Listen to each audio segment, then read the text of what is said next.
Ed meeting or read the September minutes from that meeting. At the September meeting, the board voted to increase the superintendent and assistant superintendent salaries by 3%. Since the district is not replacing the assistant superintendent of elementary curriculum or the assistant superintendent of personnel, there is excess funds. Even though we're saving half of them, we spent some of them on the raises. This additional money went for salary increases instead of going back into the classroom. With additional funds, perhaps each elementary school could have their own librarian. Perhaps new textbooks could have been purchased, or perhaps some clubs could have been restored. When questioned by a resident at the meeting, Mr. Geller explained that the increase was due to added responsibilities. Yet we have less buildings, less staff, and less students. Several years ago, we only had 2 assistant superintendents, with more buildings, more staff, and more students. Our surrounding districts have always had only 2 assistant superintendents, one for curriculum and one for business.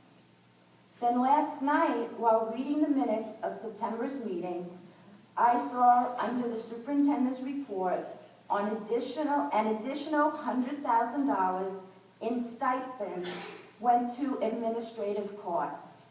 I don't recall, and neither do others I spoke to who attended the meeting, heard the stipends vocalized during the report.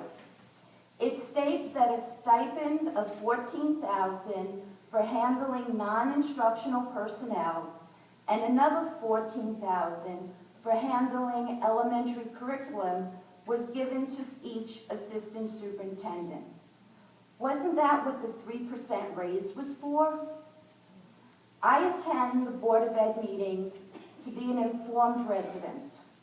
I speak at the meetings as a concerned resident. I ask that the board be forthright with information. I ask that the budget voted on in May be the same budget when we start the new school year. And I ask that the next time there is excess funds, the children benefit from it. Thank you.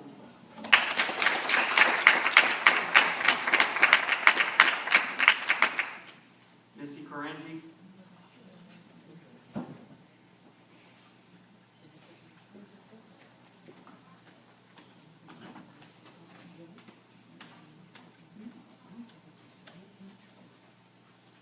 Okay, this is on a much lighter note, no budget, no nothing. I just had a question about bus routes. I live on Parkwood Road, and it's used a lot, I believe, by Babylon District to use their buses. There's no children on it.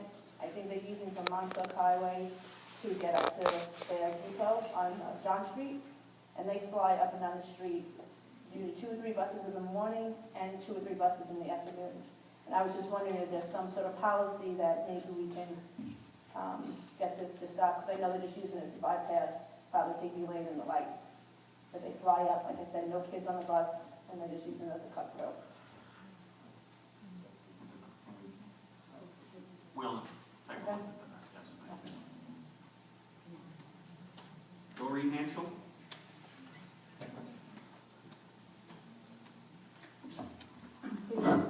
Just want to make 2 comments before I read what I prepared for tonight. I just want to really say thank you to Ms. Larkin for speaking. I'm new to Manitowoc, and I'm really happy she's there because I can hear her sincere concern for the children, and it takes a lot of courage to speak publicly, especially when you're an employee. So thank you if you're still here.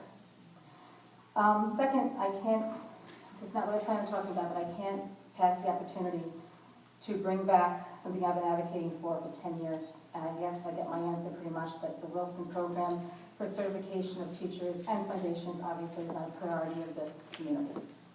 So I guess after 10 years, it took me that long to figure out that that's where we stand. It's disappointing because you keep hiring reading teachers and bringing them into schools, and you keep trying to close the gaps However, if they were trained in decoding, a true decoding program, we wouldn't be seeing the number of referrals to AIS in 3rd grade, which there is my son now. And had we continued that pilot program when he was in kindergarten, all those children would have had a solid decoding program. But I know you know best. On September 27th, there was a planning meeting held at Islip Town Hall regarding an application filed by our school district to basically keep the current zoning of Westbrook and Curtis properties as they understand it, and not have it changed by the town codes for a number of reasons, which I'm not going to get into here. Before I continue, I'd like to emphasize, as I did at the town meeting on September 27th, that I do not suspect any illegal wrongdoings by our district. I believe that one cannot hold a board or administration position without having significant concern for the welfare of our children. This being stated, however, my disappointment stems from a much more ethical standpoint, whereby transparency becomes blurred by those who hold positions of decision-making and power. When I heard about the town meeting, I became increasingly interested in its content due to the terminology of Rochester hearing. As I researched its meaning, I discovered before, during, and after the meeting that a Rochester hearing is basically an invitation for concerned community members to partake in a communication exchange, voicing ideas, asking questions, and basically working as a team for the best of our community. Granted, at the end of the meeting, after approximately 15 residents spoke, we were reminded that notification was put on the district website, and notices were posted on both Curtis and Westbrook sites. Here's my major criticism. It seems that our school district has a tendency to do the right thing, in quotes, just in the nick of time to avoid negative feedback from the community. Of course, these are my perceptions. The postings were only listed a few days before the town meeting. At the September Board of Education meeting, a resident inquired about the status of the leasing of the 2 schools that were closed. Apparently, these properties had not been listed since the spring. Here's my major question. If the district knew that this Rochester meeting needed to take place before the properties could be listed, then why was the community not made aware of this fact? If it was an oversight, then why not just tell the community at the September Board of Ed meeting that about the process and all the components involved? Surely the board must have known about an impending meeting since they are the applicant. Another disconcerting question is, how can the school district have a folder of potential tenants being brought forward to the town board if they knew the Rochester hearing had to occur first? After a conversation following the meeting with Jamie Winkler and other residents, she explained that the listings could not occur until the meeting took place. Listening to her speak, I do not doubt the integrity of this real estate professional. In regards to the comments I made at the town meeting regarding the closing of Westbrook, I can assure all of you that my comments were clear, accurate, and not misinterpreted. For the sake of time, that is all I'm going to say about that. I understand that the Board of Education has the authority to make decisions on behalf of the community. We have heard time and time again when people leave this podium frustrated that all of you were elected by all of us to represent our children within the school district. I have absolutely no problem with this fact. It is within the description of your duties as a board member to have the right to make these decisions. With great power, however, comes great responsibility. My problem is that all of you need to remember and demonstrate the respect that you serve the public and represent each of us.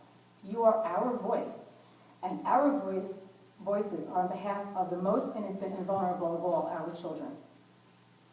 To decide not to invite us to the town meeting with ample notice and transparency was a decision which brings discontent and prevents unity. Perhaps a letter to all residents, even though not required, explaining the purpose of the town meeting and a welcome invitation could have sparked the beginning of closure for the decision you made regarding the closing of 2 of our schools. Perhaps a mass phone message giving purpose, time, and location to the meeting would have been commendable and an appreciated attempt to bring the community together. There have been far less significant happenings in this school district that have warranted such a mass phone message. I have little doubts that whoever you eventually choose for tenants in each building will be safe for our community. It would have been appreciated, however, for all of the residents to feel important enough to be sincerely included in this process. Now, I wrote this obviously before Ms. LaRosa spoke, and I appreciate your attempts to address the public issues and public committee that you have talked about and how to get information out. So I do appreciate you saying so early today. However, I still don't feel comforted by the fact that this was something, I'm still very confused, and I don't mean to, let me just finish, I don't mean to criticize, but from my understanding, Essentially, you started out by questioning our ethics, so I think it's fair to say that you do need to criticize. May I finish, please? Thank you. Mrs. Angel, you may finish, but you may not hijack this meeting all night. I don't think I've spoken Please any longer than continue. anybody else Please has. continue. I'm sorry if I hit a nerve. Please continue. Okay. Yes, it does hit a nerve when you question our ethics. Honestly, it does. In here, I put down that I've trusted you, and I do not doubt who you have put in those buildings. I clearly stated to you that I trust your the welfare of our children. I believe that you would not do any harm with our children. But as far as transparency, I'm sorry, this is what had occurred. And I could be wrong. No, I believe actually you got a bit of it incorrect. Okay, well then, let me continue, I'll finish, and then maybe you can Please. clear it up for me. Okay. Again, I'm not an expert in real estate, I'm not an expert on politics and business, but my understanding when Westbrook closed and currently closed was that we were having realtors come into these properties. People have asked questions, I really wasn't even as interested in those topics, now I am, because of the fact that I thought that we would be having these properties listed and in the process way back in the spring. And I think we're all on the assumption in the community that that was happening for 8 months. Let me just clear it up, because I understand why you're confused, and I appreciate maybe that. I can clear it Okay. up. First thing I want to tell you is that at the September meeting, Mr. Geller did talk about the Monroe hearing. I was here, I never heard anything mentioned about the Monroe hearing. He did say it, he said it Mr. in his Bowles president's spoke about report, the Monroe hearing. but that's neither here nor there. I want to Don't talk about recall the that. timing of when we knew we had to go to the town for that, and the chairman of the planning department talked about this that evening, because it was a question that came up. I don't know if it was you or a different resident who asked, what has been happening for 8 months if you knew this had to go on? Well, the answer is this. They didn't know we had to have that Monroe Who didn't know? Rochester hearing. Nobody knew. Okay, we didn't know, and the town didn't know.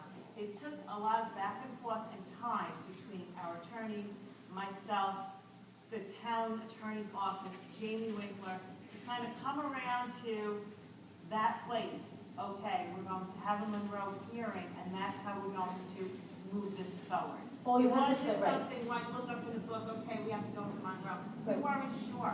I can, Ms. Lewis, The real estate wasn't sure, and the town of Islip wasn't sure, because this is the first time that they've been presented with something like that from a school district. They've had Monroe hearings for fire districts before, and that's how they brought us to that place. So while Mrs. Winkler, over the past 8 months, has been looking for different tenants, she was really prevented by us from moving forward, because we didn't want to enter into any agreement with anybody, and then have the town say to us, wait a second, you have to change your bathrooms to be in compliance with town zoning laws. So we essentially put a stop on going any further than she already did until we had resolution from the town, and that's where we are right now. So we didn't know back in April that we had to have this Monroe. In fact, the district did not know that we had to have that Monroe hearing until, I believe, August. And the reason why we knew was because I went and made an appointment with somebody at the zoning department and sat down and talked it out, round and round in a circle, and came to that understanding. And then we moved forward from there. Correct, Mr. Vogt? That's how it happened. Okay, So from again, August through September was pretty quick to get that hearing. just 2 more points. And once we did, it was stated here, it was put on the website, we made press releases. The residents within the radius around the building were notified by certified mail. But I believe that we should go further. And I believe signs, you're right about signs were that. put up. Thank you. should And go we further. do recognize that there were people that still did not know because they don't receive those, they don't go on the website, and so on and so forth. Ms. Okay? Ms. So, Rosa, I appreciate I'm your, still speaking now. I'm sorry, I Thank you. apologize. So that is why we have had discussions in this regard. We do recognize that there is a segment of the community that we have not been reaching. We realize it's a problem, we're trying to address it. Ms. Loso, I appreciate your openness and the way you're dealing with me. The 2 comments I'm making is, I did say what I read, that it was listed. I did give credit that it was on the website. My point is it was last minute. That was my point about that. And the other point that I'm saying is, I know you have a difficult job to do. I'm fair, I give compliments, I give criticism, I'm involved in the community. My concern is that I'm looking out for you in a weird way, whether you believe me or not. All you have to do is say each month what's happening, and a resident who tried to attempt to voice her concerns wasn't treated very nicely because she just had a question about, well, it's supposed to be written down, it wasn't written down, it was oral. And you can't help feel for people when they come forward. So I'm not trying to cause a problem. I'm trying to say, if you want to prevent people from coming up here like me doing this, then just be open. If there's a glitch and something happened and the process is slowed down, then just say that. I'm okay with people making a mistake. It just seems that this is an opportunity. I really honestly do not recall any mention of a Rochester hearing because I was at the meeting. If that was the case, I apologize for that. Called the Monroe hearing. It's, right, maybe Rochester versus Monroe, I know, all upstate, and there was a community outrage because they were not included in the decisions. And I know ultimately you can make all the decisions. But the reality is you closed 2 schools. You had the power to do that. I went along with that, I supported it. But it is a huge transition. Many children are not taking this very well. They'll get there, I have confidence in that. But we're still healing. Westbrook and Curdy are still healing from that change. Kids are not... Which brings Right. up the point where I think somebody had previously said, well, how come there's no sign in front of the building? You know what? Mrs. Winkler felt that that was like a scar on the building, and she Right. didn't want to do that. I knew it was going to get different And we opinions. agreed with her on that, so we were trying to be sensitive to the community, and you know what? The bottom line is we did close 2 schools, and it's probably one of the hardest things I've ever had to do in my entire life. And I still hurt from it, and I know that there are children that haven't gotten through it, and I'm hopeful that they will. But the bottom line is the community has to come together on it. It's not Right. something that it's hard on the community, but we can Sure. grow and we can improve from that. Right, and Well, that's... I'm hoping that we can bring the discussion back to education, curriculum, reading, literacy, raising test scores. I'm hopeful that we can bring that discussion back in that direction, because I believe all of our schools can be schools of excellence. See, and that's- smart schools, that was and my blue point. ribbon schools. I believe that about our community, and I want to see us get that. My point is that that meeting would have been a perfect opportunity. Instead of having 17, 18 people criticizing all of you, it could have been an opportunity for suggestions, ideas. You know, I'll I take, mean, that comes sure. with the territory. The criticism is, it's Right. part of the game, it's part of what we are doing. We have plenty of support from people that don't come forward and stand at the microphone and say, hey, good job. They might not come and do that, but they do it in their own way. So it's okay. You can come and tell us what you feel. Tell us that there's not enough help in the elementary schools, because if we don't, not told, we don't know, we can't try and fix it. Okay, thank you. I hope I didn't offend anybody. Thank you. No, we did not. Catherine Artusa? Who has too many issues to write on the code. I do. Sorry, And right here, too many to they write. don't all go together, so it might seem like I'm skipping to different topics. I'm going to start with the space in the elementary school, and I know we spoke about some, so I don't want to repeat that. I do want to bring up just the reading room, even though you dealt with it today, is that when my daughter first told me, Mom, I have reading, it's in a very small room, it's very small, like our bathroom, she told me. And it's very noisy because it's, like, you know, in lunch, you can hear everything. So I had mentioned it at Buildings and Grounds on Tuesday. We were at dance yesterday, which is at Bayview, and we're sitting in the hallway ready to go to drama, and I look at this room, and it's not a room, but we'll call it a room. And she sees me looking at it, and she goes, what is that? I go, oh my God, that is the room my daughter is having reading in. There's no way that should have been happening. Like, Buildings and Grounds, whatever administrators, board members saw that in the beginning of the school year should have known, as soon as you look at that, that's not a good place for a reading room. So that part bothers me because, yeah, you're gonna make mistakes, you're gonna, you know, work out the quirks over a couple of months. We're in October. The schools were closed a while ago. You guys have been doing the transition for a couple of months. That's something that should have been right off the bat handled, not in October. And I am glad that you did deal with it this week when I brought it up, but there's also the issue of the indoor playgrounds that we were told many times were not going to be affected.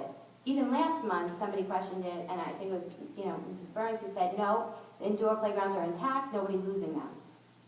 Bayview is using it for OT. They've always used it for OT. Okay. They've always had OT services. Okay, well, back when we were in Carnegie, the problem with that, the benefit with that was that we had plenty of empty rooms, right? So we were able to do things in other spots in the school. Now, if we want to have anything, a fair, pictures taken, we have to use the gym. Where does gym go? Well, they can go outside. Well, if the weather's not right, where are they going? There's not an empty classroom. The cafeterias are so crowded. I know Mr. Mullins is on top of the cafeteria, so I'm not going to actually complain about it, but when I tell you that when I was in the hallway the other day leaving, 4th and 5th grade lunch, they started at 1, they ended 2 with being dismissed. I was doing something in the main area. They were coming down the hallway. The amount of children in that hallway, I knew there was 4 of each class, isn't it? I could not get over how many kids were in that hallway. It was like the whole school was being dismissed, and it was a lunch period. There's some, that's never gonna work. On site-based, we're trying to figure out games, things they can do. It's never gonna work. We need either, I don't know, maybe smart boards, something they can watch TV. I don't know what, not that I want them sitting there watching TV, but when that weather's bad, those kids are gonna go on TV. There's already been problems there, but Mr. Mullins is on top of it. Something has to be done, okay? So the indoor playgrounds, what's going on? Who doesn't have them? Who has them? I think everybody still has them. They are used. No, I know they weren't dismantled, but can we go in them for lunch if certain kids? I think that that is a building decision based on availability, and that has always been the case. Right. Well, I know they all can't go in there, but. Right, but OT and PT have always been assigned to the indoor playground, because I don't know if you've been back there recently, some of those little things that are built up against the wall, Okay. they're used, and the equipment is back there and always has been back there. So But are they using it more? That's, because I feel like I've been hearing it's a problem. I think they're not using it more, but because of the limited space in the building for other things, Okay, it has become more apparent okay. that we don't have as much flexibility as we have. Right, well, that's probably why I didn't know And before. I don't think they're being used any more or less than they were. Okay, so I think the bottom line is it is crowded, as far as maybe not in the class, because class sizes are good. The school itself is crowded, so things like the cafeteria, space for extra things is a problem right now, and it needs to be looked into. I'm glad the reading room is taken care of, but there's more to be done, and, you know, really it should be taken care of soon. Really quick, 4th grade math. I know it's core curriculum, I know it's Go Math, I know it's not, it's, you know, it's a state thing. Right now, these children, they're gonna, if they get through their classwork, then they come home and